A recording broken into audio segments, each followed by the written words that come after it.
keçdiyimiz, bayaqdan danışdığımız dərslər ki var idi, onu qısa konkret burada planlaşdıraq, konspektləşdirək, kiçik növbəti dərsi. Deməli,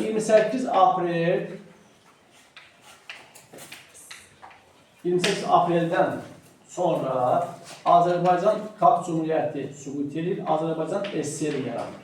Azərbaycan SSR-nin deməli, iki hakimiyyət orqanı var idi. Hansı hakimiyyət orqanları idi bunlar? Müvəqqəti İnqilab Komitəsi, bu qanunverici hakimiyyət orqanı idi. Sonra bir də Xalq Komissarlar Soveti, bu da icra edici hakimiyyət orqanı idi.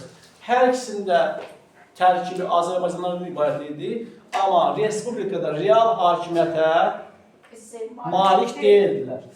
Və hər ikisi də kimin tapşırığını yerinə getirirdi? Sovet hissəsinin tapşırığını getirirdi. Azərbaycanın real hakimiyyətə malik qurum Azərbaycan Komünist Partiyası idi.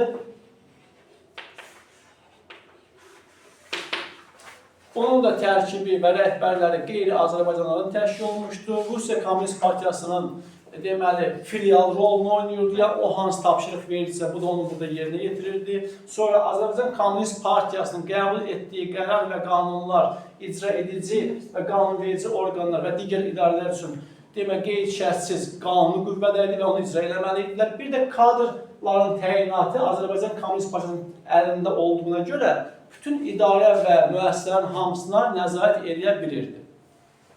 Sonra keçdik sosial, iqtisadi tədbirlər həyata keçirdilər. İqtisadi tədbirlər. Deməli, burada polis ləğv edildi, fəhlə kəndli milisi yaradıldı. Sonra Azərbaycan Xalq Cümhuriyyətinin ordusu ləğv edildi. Onun yerində Rusiyanın 11-ci qızım ordusunun əsasında bir ordu formalaşdırıldı. Köhnə kitabda bu 7 maydır. Sonra bəy, ağa və ruhanilərin əlində olan torpaqlar onların əlindən aldı və təmənnasız, yəni pulsuz şəkildə paylandı kəndlilərə. Rütbələr, mülki rütbələr, bütün rütbələr yox, bütün mülki rütbələr ləğv olundu.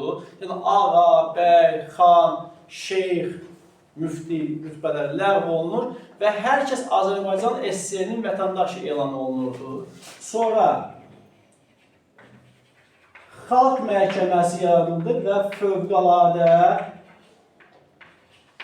komissiya qurulu yaradılır. Əks inqilabçılara qarşı mübarizə üçün. Yəni ki, bolşevik ideologiyasına qarşı kimlər çıxırdılarsa, fövqəladə komissiya onları müəyyən edirdi və Xalq Məhkəməsində mühakimə olunurdular və çox zamanda güllələnirdilər. Bayaq şey deyir ki, bəziləri güllənək, bəziləri boğlar olurdu. Vicdan azadlığı elan olunur. Bu da deyilir ki, demək, Xalq Maarif Komissarlığının nəzdində olan bütün müəssisələrdə dini ayinlərin icrası, təlimi qadağan olunur. Sonra bir də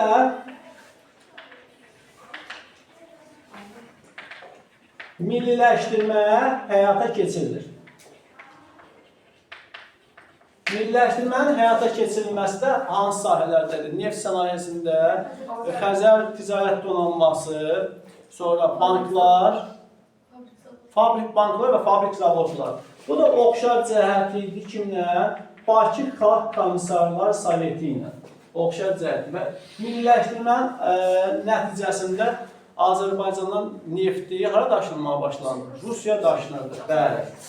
Bunu həyata keçirdik. Sonra 1921-ci ildə Azərbaycan Sovetlərinin birinci qurultayı keçirilir. Azərbaycan, bax, burada 3 dənə biz qurultaydan danışırıq. Növbəti dərsdə daxil olmaq şərtində. Bu Azərbaycan Sovetlərinin birinci qurultayıdır. Sonra 1922-ci ilin 10 dekabrında olur Zaqafqaziya Sovetlərinin birinci qurultayı. Zaqafqaziya deyəndə burada Azərbaycan, Ermənistan və Gürcü kommunistlərinin və də Sovetlərinin qurultayını söhbət edir. Bir də 30 dekabrda bu Ümum İttifaq Sovetlərinin birinci qurultayı olur. Birinci qurultayda müvəqqəti inqilabi komitə ləğv edilir, onun yerinə mərkəzi icraya komitəsi yaradılır. Bu müvəqqəti idi də, düzdürmü? Yəni hələlik. Nə vaxtsa yenisini qurarıq. Bax, yenisi burada qurulur. 21-ci ildə artıq oldu mərkəzi icraya komitəsi. Funksiyası da deməli, qanunverici, sərəncamverici və nəzarət edici funksiyaları var. Sonra 1920-ci ilin aprelində qurulmuş Azərbaycan Xalq Komissarları Soveti hansına kim rəhbərlik edirdi? Nəriman rəhbərlik edirdi. Bu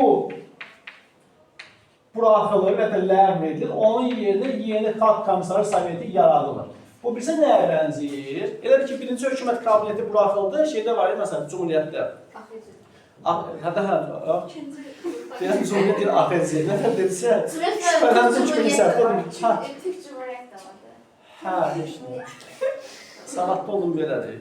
Deməli, AXC dövründə birinci hökumət kabineti istefa verir. O iyun böhranına görə misal üçün də. İkinci hökumət kabineti formalaşır. İkinci hökumət kabineti Thomsonun xoşuna gəlmir. O istefa verir. Üçüncü hökumət kabineti formalaşır. Üçüncü hökumət kabineti qarşıya qoyulan vəzifəni yerinə yetirə bilmir. Buraxılır dördüncü hökumət kabineti. Nəysə, bu da yəni hökumət kabinetidir əslində. Burada elə bir ki, nazir sözünü komissar sözündən əvəz edibdilər. Və buna bir xalq sözünü əlavə edibdilər.